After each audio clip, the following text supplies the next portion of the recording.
आज हम बात करने वाले हैं ममता महर मर्डर केस की। ये कहानी शुरू होती है उड़ीसा राज्य से।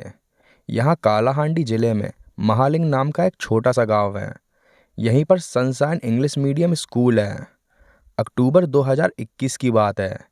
इसी स्कूल में 24 साल की एक युवा महिला टीचर ममता महर पढ़ाती थी। ममता का घर उड़ीसा के बालंगीर जिले में तुर्केला ब्लॉक के झरनी गांव में था। एक सामान्य किसान परिवार, कोई बड़ी हैसियत नहीं, कोई बड़ा रुतबा नहीं, बस एक ईमानदार परिवार जिसने अपनी बेटी को पढ़ा लिखाकर अपने पैरों पर खड़ा किया था। ममता ने पढ़ाई की, मेहनत की और फिर एक टीचर बन गई।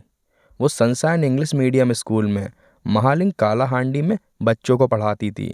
साथ ही वो स्कूल की गर्ल्स हॉस्टल की वार्डन भी थी। यानी उसकी जिम्मेदारी सिर्फ पढ़ाने तक सीमित नहीं थी।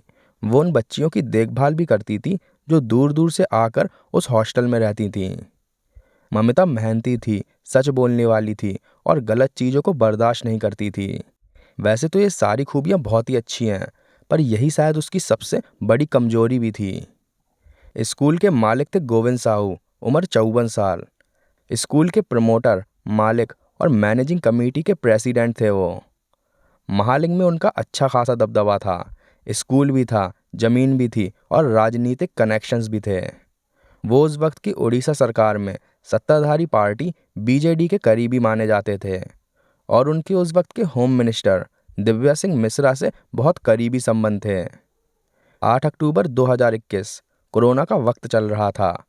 मीडिया रिपोर्ट्स के मुताबिक सुबह के लगभग 10:30 से 11 बजे के बीच में गोविंद साहू ने ममता को कॉल करके मिलने के लिए बुलाया। गोविंद ने कहा, स्कूल से जुड़ा एक महत्वपूर्ण काम है, मुझे फौरन तुमसे मिलना है, मेरी कार तुम्हें लेने आ जाएगी। इतने के साथ ही ममता तैयार हुई और कार के आने पे वो उसमें बैठकर गांव से महालिंग की ओर निकल पड़ी, भवानी पटना से होते हुए। अभी तक सब कुछ बिल्कुल नॉर्मल था।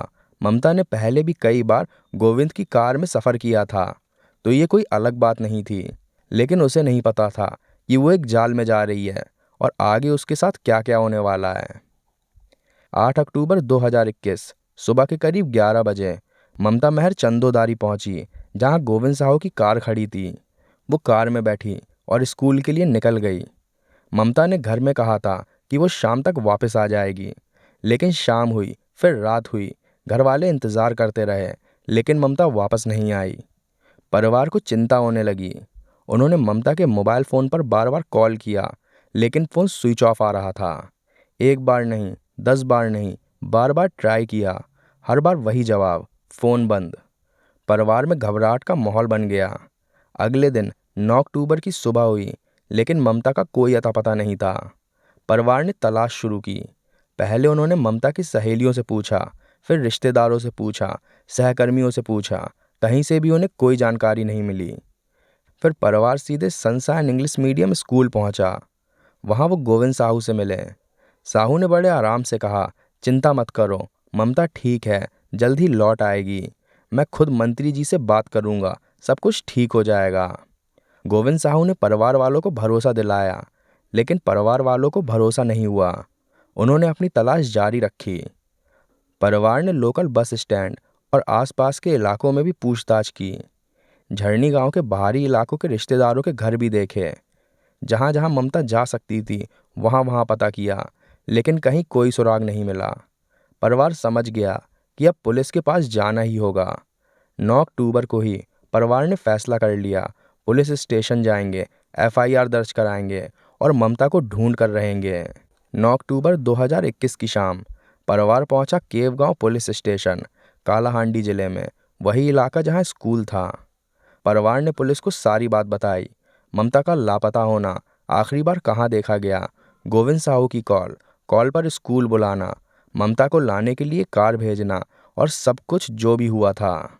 जैसे ही पुलिस ने गोविंद साहू का नाम सुना, थाना इंचार्ज इंस्पेक्टर दामू परजा ने परिवार की शिकायत सुनने से ही इनकार कर दिया।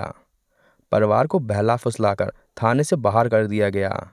परिवार वालों से कहा, ममता जिंदा सही सलामत है, जल्दी घर लौट आएगी, चिंता मत करो, घर जाओ, आराम करो, वो घर आ जाएगी।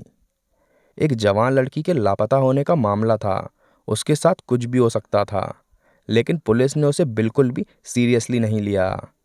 ममता के पिता सूचंद महर खुद गए, उन्होंने भी शिकायत देनी चाहिए। पुलिस ने उनकी भी नहीं सुनी, उल्टा कहा तुर्केला पुलिस स्टेशन जाओ, यहाँ मत आओ। दूसरे स्टेशन का पता बताकर परिवार वालों को वहां से भगा दिया गया। हताश पिता ने गोविंद साहू से ही मदद मांगी तो गोविंद साहू ने खुद से परिवार के पिता की तरफ से एक गुमशुदगी की अर्जी लिखकर थाने में दे दी। इसके बाद परिवार पर दबाव बनाया गया कि किसी को भी इस मामले के बारे में बताएं नहीं, पुलिस अपना काम कर रही है, वो अब चुप रहें और उन्हें अपना काम करने दें। लेकिन ममता का परिवार चुप रहने वालों में से नहीं था। जैसे ही कुछ वक्त बीता और परिवार को अंदाजा हो गया कि पुलिस कुछ नहीं कर रही, तो परिवार ने खुद मोर्चा संभाला। वो बार बार पुलिस स्टेशनों के चक्कर लगाते रहे, केव गांव से सिंधेकला तक बालंगीर जिले में। हर बार एक ही जवाब, हर बार एक नई रुकावट। इस सब से हताश परिवार ने ममता के बारे में सोशल मीडिया पर पोस्ट करना शुरू कर दिया, ऑनलाइन लोगों से मदद की गुहार लगाई, जिसके बाद ये मामला उड़ीसा में वायरल हो गया। तब कहीं जाकर ममता की बहन बंटी के कहने पर 13 अक्टूबर 2021 की रात के 12:05 पर ममता की बहन बंटी ने सिंधेकला पुलिस स्टेशन में औपचारिक एफआईआर दर्ज कराई। ऑनलाइन दबाव के बाद एफआईआर इस बार दर्ज हो गई और एफआईआर में मुख्य आरोपी के रूप में गोविंद साहू का नाम सीधे लिखा गया। 5 दिनों की मेहनत के बाद जाकर एक एफआईआर दर्ज हुई थी। एफआईआर दर्ज होने के बाद अगले ही दिन 14 अक्टूबर को कालाहांडी पुलिस ने बालंगीर पुलिस की मदद से गोविंद साहू को हिरासत में लिया। परिवार की मेहनत और ऑनलाइन दबाव के बाद पुलिस हरकत में आई थी, लेकिन यहाँ भी पुलिस ने बहुत ही बड़ी लापरवाही कर दी। 17 अक्टूबर को पूछताछ शुरू होने के दौरान ही गोविंद साहू पुलिस स्टेशन से भाग निकला। इससे इतना तो साफ हो गया कि गोविंद साहू के ऊपर बहुत से ताकतवर लोगों का हाथ था। पुलिस स्टेशन में कुछ देर के लिए पहले बिजली गई, जिसके बाद जब बिजली वापस आई तब तक गोविंद साहू फरार हो चुका था।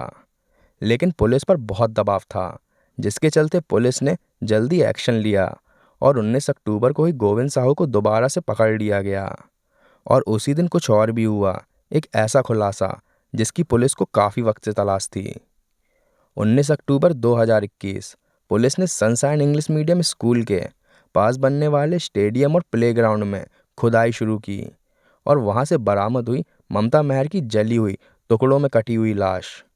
ममता के परिवार वालों को बुलाया गया, उन्होंने बॉडी पहचान ली, पर फिर भी पुलिस ने डीएनए टेस्ट करवाया, जिसमें ये बात साबित हो गई कि वो ममता महर की ही लाश थी। 19 अक्टूबर को ही गोविंद साहू को बुधीपदार गांव के पास एक गन्ने के खेत में छुपा हुआ पाया गया। पुलिस की टीम ने उसे घेर लिया और उसे हिरासत में ले लिया। वो कोलकाता जाने वाली रात के 8 बजे की बस पकड़ने की कोशिश कर रहा था, लेकिन पुलिस ने उसे शाम 7 बजे ही धर दबोचा। पुलिस ने साहू की कार की फॉरेंसिक जांच की। फॉरेंसिक हेयर एनालिसिस में वो बाल ममता से मैच कर रहे थे। ममता की लाश के पास एक जला हुआ बैग मिला, उसका मोबाइल फ़ोन उसी में था। कुछ और सामान भी वहाँ था, जिसे साहू ने जलाकर नष्ट करने की कोशिश की थी। कॉल रिकॉर्ड्स और लोकेशन डाटा से साहू के भागने की पूरी प्लानिंग का पता चला और ये भी पता चला कि जिस दिन ममता गायब हुई थी, उस दिन गोविंद की लोकेशन ग्राउंड के पास ही थी। पुलिस ने साहू के 2 सहयोगी जेसीबी मशीन ऑपरेटर राधेश्याम और एक ड्राइवर, जिन्होंने बॉडी जलाने और दफनाने में मदद की थी, उन्हें भी गिरफ्तार कर लिया। 20 अक्टूबर 2022 को गोविंद साहू ने पुलिस की पूछताछ में अपना जुर्म कबूल कर लिया। 21 अक्टूबर 2021 को केवगांव थाने में इंचार्ज इंस्पेक्टर दामू परजा को ड्यूटी में लापरवाही के लिए सस्पेंड कर दिया गया।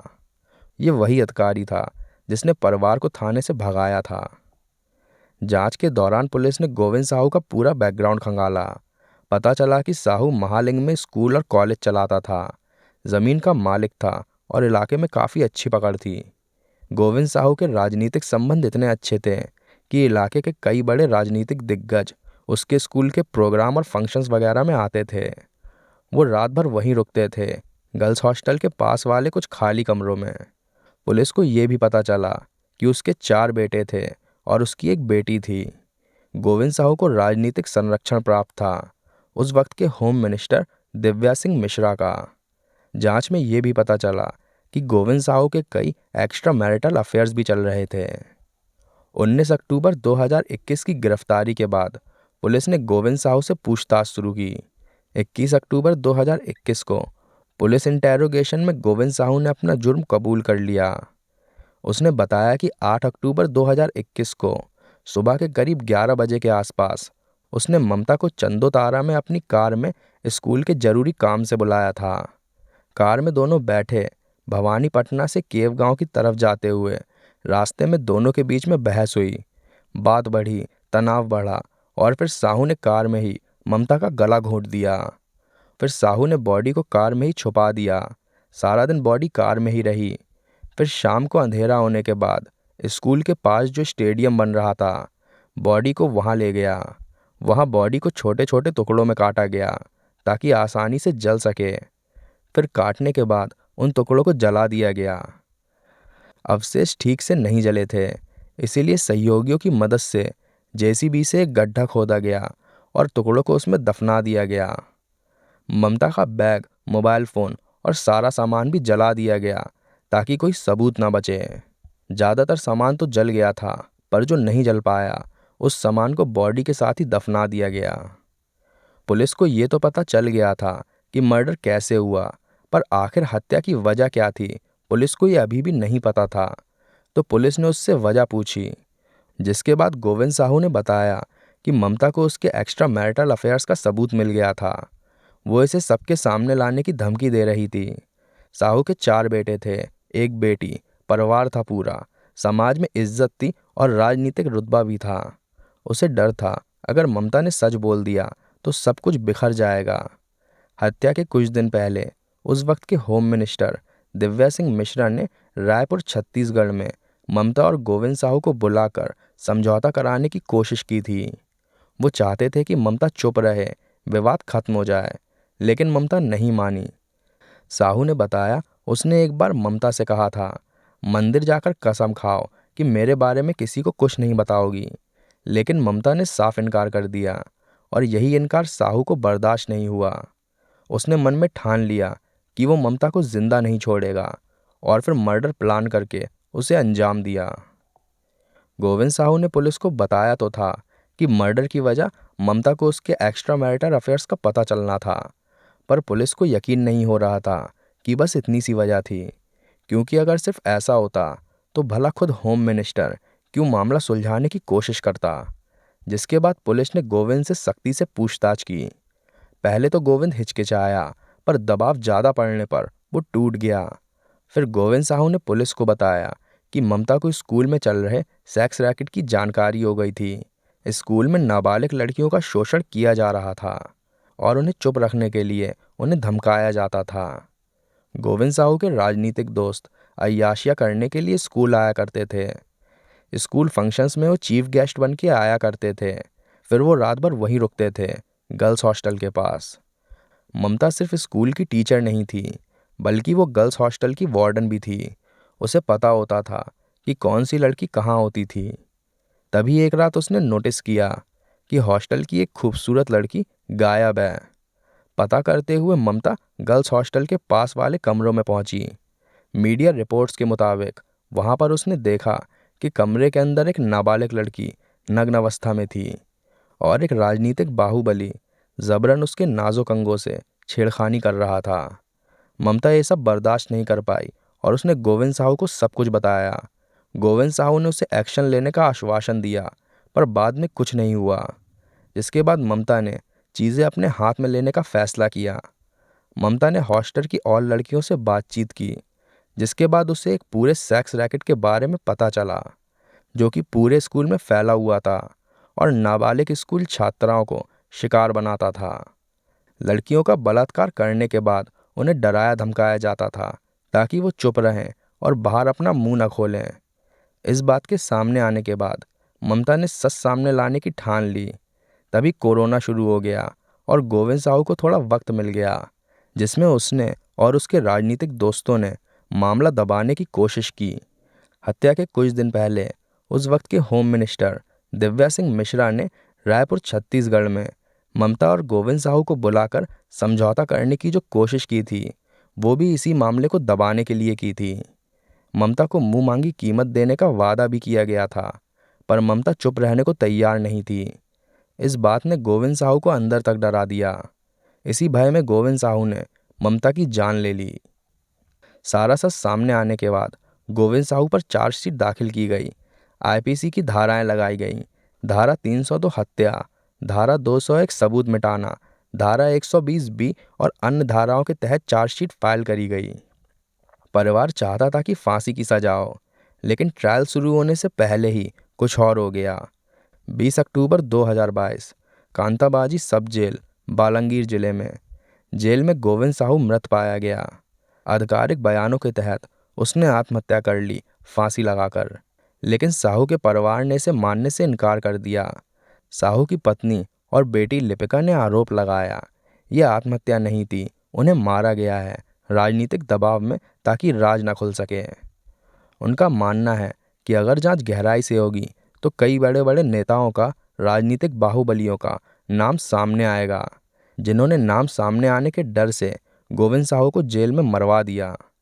डीजीपी ने क्राइम ब्रांच को आदेश दिया, लेकिन उसके बाद भी कोई ठोस नतीजा नहीं आया। सहयोगी आरोपी राधेश्याम और ड्राइवर अभी जेल में हैं, लेकिन मुख्य आरोपी की मौत से उनका केस भी प्रभावित हो गया है।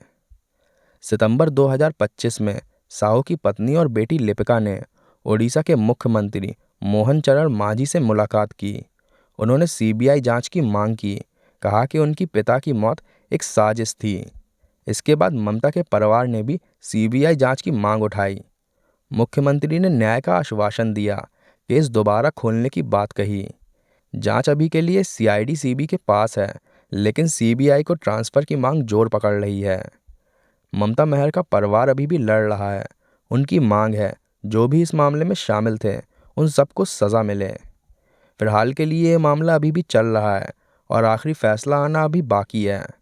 तो दोस्तों, इस घटना को बताने का मकसद किसी को तकलीफ पहुंचाना नहीं, बल्कि आप सबको सावधान करना है, ताकि आपके साथ या आपके किसी करीबी के साथ कभी भी ऐसा कुछ ना हो।